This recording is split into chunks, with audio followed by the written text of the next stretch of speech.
Welcome to another episode of the Charlotte Knights podcast. Kendall Smith joining you here, and I'm so excited to welcome our guest here today. It is Darren Baker, utility player, part of the Charlotte Knights roster for opening day. And Darren, it's great to have you. The season hasn't even started yet, so we are sitting here day before opening day. How have your first 24, 48 hours in Charlotte been? It's been great. I mean, it's a perfect day out here the last 2 days, and like moving into the hotel right across the street. So, yeah, I can't complain so far, but I'm sure it'll get better too. We got you into some media day stuff yesterday. You did Family Feud. Who did you go head to head with yesterday? I think it was Tyson Miller. Okay, yeah, that was fun. And we just right off the bat kind of jump right into things here. You're out at practice with the guys. Like, how has that been so far with them? I know at spring training you get to mesh with them a bit, but when you finally get that roster and the group of guys you're playing with, what's it been like with them? Yeah, it makes it a little easier kind of when the team gets set. And then some of these guys I actually knew from, like Tanner Murray. I played against him in college, and Oliver Dunn, the same thing. So the fact that we're teammates is pretty crazy. But it's a great group of guys, and we're meshing pretty quickly. It is interesting. It's such a small world. You were just telling me off camera that last year you had the chance to catch up with Corey Lee, who was part of the Charlotte Knights roster. You were able to hang out with him a little bit when you were here in Charlotte. And, you play with guys that you competed against in the past or have maybe been on previous teams with you. Like, how small would you say the baseball world actually is? Because I don't think we really realize that as fans and people watching. Yeah, I can't even know if I can describe how small it really is. Like, even with my dad, like, I feel like everybody knows everybody, or somebody's connected in some way. And then it's kind of like a fraternity, and guys look out for each other even, when we're done playing and stuff like that. So it's pretty special. You mentioned your dad. Obviously, you've had such a great childhood around baseball, and you've grown up and you've become a professional yourself. Was there a moment growing up where you were like, I love this sport? Or has it always just been something that you knew you loved? That's a good one. I think probably from early on, I kind of fell in love with going to work with my dad. And, he never forced me to play or anything like that, so I kind of developed that for myself. And, since I can remember, this is all I wanted to do. So, I don't take it for granted, and, I'm grateful to be here. Now that it's become your job, and I know you guys don't like to use the term job because it doesn't necessarily feel like you're coming to work every day playing baseball, something that you love to do, but now that it is your job, would you say it's lived up to the expectations that you thought it would as a kid watching professional baseball players your whole life? I think it did. I felt like I had some sense of what it would be like just from hanging out in the clubhouse, but it's everything I thought it would be, and I wouldn't change it for the world. I mean, I tell everybody all the time, how excited I was to get to spring training and start the season, and I still feel like a little kid. So. I love that. How do you think this season is different than spring training? I think it's, obviously, like, it counts in spring, but it really matters here, and I think we realize that we could be pretty good this year, and we're really just trying to win as much as we can. And I think when everybody in the locker room kind of has one common goal, guys aren't pushing in different directions, it makes it easier for everybody. So. With Chad Pinder now at the helm for you guys, has he established a common goal for you? What is the common goal for this group outside of trying to win as many games as possible? Yeah, we had a little talk about that in the team meeting yesterday. You said it. We're trying to win, but kind of just playing hard and being good teammates and not being selfish. And I don't think any of those would be an issue here. But it's funny. I actually played with Chad in Rochester. My first AAA game. He played third base. I played second base. So to see what? Him, yeah. That is so crazy. Yeah. So is he different from player, teammate to now manager? He's the same guy. He's always been a great guy, and it doesn't surprise me like he's became a manager. But I think it took me a little time to not see him as my old teammate and now as my manager now. But yeah, it's pretty crazy. So he comes up at spring training. He's like, "Hey, like, what's up?" And you're thinking in your head, "Okay, this could be my manager here this year." I feel like that has to be such a unique feeling. Yeah, the first time I saw him, I was like, "Hey, what's up, Skip?" Like the skipper, and yeah, no, it's still kind of settling in, and our old manager from Rochester will, mess with him, mess with me. So yeah, it's a small world again, like I said. What do you remember about Chad as a player that you think will help him to be a successful manager? That's a good one. I feel like Chad had the ability to relate and get along with a lot of different types of people, and it doesn't matter like the background or where you were born. I feel like he connects with everybody. So I think that obviously I've seen it already, but will help him translate. I want to talk a little bit about your life growing up and just how you have gotten to this point. If you could pinpoint, I don't even want to use the term like a turning point in your career, or maybe a point in your career where you thought, okay, I am going to do this professionally. When do you think that moment was for you? I'd probably say I always felt like it was a dream, but when I really started to feel like I can do it was maybe like early on in high school, probably around my like freshman or sophomore year, and my dad had a year off where he didn't coach in between there, and we kind of really had a lot of time to get better at things and take it more serious. And I feel like ever since that point, I've really been all in on playing baseball. Your childhood is so unique compared to so many that ultimately become professionals in this game. You had the chance to be around professionals every day. Was there one player, and I'm sure there was probably more than one growing up, where you meet them, you spend time with them in the clubhouse, and you're just a little bit starstruck by them? Yeah, there's a couple, and if they see this, like, don't get mad at me. But the two that stand out the most probably would be Joey Votto. When my dad was with the Reds, we still talk all the time, and he became like a genuine friend, and I appreciate him. And the second one is Barry Bonds. I mean that was my favorite player growing up, and he came to some of our games in college, and we still talk and things like that. But yeah, those guys are great resources for me. Casual, just still people that you talk to that are like superstars in the game, so casual. But you were saying yesterday when you were speaking with the media, you spend a lot of time talking to your dad, and obviously you called him your best friend. How often are you two talking? Is it every single day? I mean, we're both get busy, and with the time change, sometimes it's harder because he might be at the Giants game and it's midnight here or something like that. But we pretty much talk, if not every day, every other day. Yeah, I don't know. I'm close to both my parents, but me and my dad bond through baseball, and I think we could always, at the end of the day, just come together around that. What's the best piece of advice that he's ever given you? It would probably be away from the game.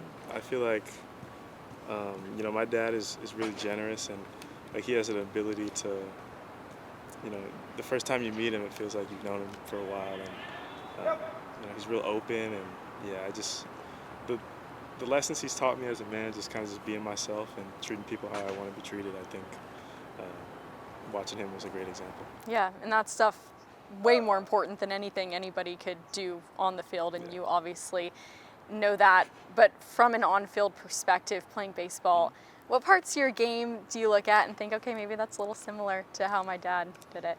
I think we both can run, even though like I tell him I'm faster than him, and he'll argue. But at the plate, it's a little different. He hit right-handed. I'm a lefty like my mom. But as I play more outfield than left field, I think I'd be like, okay, I can see how that would be a little more similar. Hey, lefties, shout out. I'm a lefty as well. We have a day, I think, sometime in August. Yeah, my mom. August 13th? I don't know. That's so sad. Like, I know the day. I'm like, August 13th, it's National Left-Handers Day. Yes. Everybody mark it down on your calendars. No, but that is so cool. And, you had a great career in college. You come here through the pros. And doing it that way is obviously the way some people go about it. Other people get drafted right out of high school, go straight through it. How do you feel like your college experience, you went to Berkeley, how do you feel like that has helped you grow in this game? Yeah, I mean, everybody's different. Some guys, it's the right choice to not go to school, and I just feel like I had never really been away from home like that, and um, it's really important to my family kind of going to school, and I was able to finish, so I feel like it worked out for me, but I mean, there's no one single way. It's kind of a case-by-case decision. What did you major in? It was like sports business, and Okay. then like I had a minor in like American studies, so Okay. um, yeah, I mean, Cal's not easy, but like I had a lot of help me get through. When, hopefully in a long time from now, when you're not playing baseball anymore, what would the dream be for you? Yeah, I want to do something in player development or like towards the front office. I think uh, like I have different perspectives of years of being around baseball and playing, and I don't know. I feel like I know the game, and that's something I would want to get into in the future. I will say, one time, this was a couple years ago, I decided to go into the batting cages and try to hit a ball off of the eye pitch, okay? Meanwhile, I know that this ball is coming at me. It's coming at me 95 miles an hour. Yeah. They're saying, we are putting this in the machine, stand there and wait for it to come at you. In a flash. People don't realize unless you have done it. And of course, I knew it was coming right down the middle. For you guys, you don't know where the ball is going. How would you describe to someone that's never experienced it what it's like standing in the batter's box, awaiting a pitch, and having to react so quickly? I mean, it's quicker than you can blink. Like, man, it's the hardest thing to do in all of sports. I mean, these guys are really good, and it feels like everybody's throwing like 98, 99, 100 now. So yeah, I mean, these guys are amazing, and I don't know. Sometimes it's just you're in there just fighting and surviving, and it's just part of competing in the game. It's such a results-driven game, and from a mental standpoint, I'm sure that's a lot, just day in, day out, coming in here knowing you have to perform. How do you handle that? What are your best practices to kind of deal with that day in, day out? Yeah, it's hard. I mean, I felt like I struggled with that maybe early on in my career when I first got drafted, but it's really just staying in the day-to-day, and I mean, I think really focusing on just winning the game that day really helped me not get caught up in the bigger picture or worry about things that I can't control. So just try to help the team win, and things work out usually. Absolutely. When you're not playing, and you don't get many days off, so only Mondays off here at the minor league level. And some of those days you're traveling, so you could be with the team for 20 straight days without a day to yourself. But when you get that time to yourself, what do you like to do? I definitely want to sleep in. Like, how late? Like, what's sleeping in, like 9 or noon? No, never noon. Maybe close to like 9:30, 10 o'clock. That's not bad. My sleeping in is like 1 o'clock. Yeah. Like, I'm not getting out of bed until then. That's how my sister is. But I don't know. I do want to get to a Hornets game. I'm a huge basketball fan. They might make the play-in or something. So. I mean, who would have thought? Yeah. Honestly, yeah, shout out Hornets. Hornets. Yeah, they're playing great. So head over there. But I don't know. Just kind of I like roaming around and seeing where the day takes me. So what is your favorite basketball team? What team? Yeah, I'm a huge Sacramento Kings fan. I mean, it's rough, but hopefully, we get a high pick this year. Get some Hornets magic starting next year. Yes. But I mean, now I'm an adopted Hornets fan, I guess. I know, yeah. I mean, you're in Charlotte, so we'll take you. Right, exactly. I'm glad to see that the Hornets are doing better. Sometimes, actually, some of those guys come out here. In like August, we'll get some of their new draft picks. They'll come out, throw a first pitch. So we are already going to say that when they're here, you are catching the first pitch. Yeah, like, this is on video. It is recorded, and nobody can take that from you. No way. Do you watch a lot of baseball at home? So this is interesting to me. Some guys are like, I get home from a game, I'm done. Other guys are like, I'm turning on ESPN, I'm turning on MLB Network, I'm watching highlights from the day. Do you do that? I feel like when I was a kid or high school and college, I was like that. But like as I became a professional, I feel like I need to, separate work from home. So not that I don't try not to follow it. It's just I might watch a movie or something else instead, just to decompress. And when it's every single day, you can burn out a little bit. Yeah. So I definitely do like to separate a little bit. Totally. Being Dusty Baker's son, you are Darren, so you want to do your own thing, I'm sure, and forge your own path, and you've absolutely done that to this point. How do you balance, obviously, having a dad who's such an icon and such a legend in the sport with also making your own name and doing your own thing and creating your own incredible story? Yeah, I think, it was hard for me. It's like, especially when I was young, my dad grew up in the same city I did, so just like expectation, and I feel like it helped me as I got older, just really be comfortable in my own skin and who I am, and people have expectation of you, and regardless, and I just play to for my family and my teammates, and kind of stay grounded in that way. You talk about staying true to who you are. How would you describe yourself? Maybe 3 words that you think kind of sum up your personality and who you are. Yeah, I want to say happy. I smile a lot and stuff like that. And second one, I think I'm caring, like just like about my teammates and my family and things like that matter to me. And the third one, let's go with like relaxed. I feel like I like it. I'm pretty laid back. Maybe it's just like some California in me, but I never stress or worry too much, and just enjoy each day.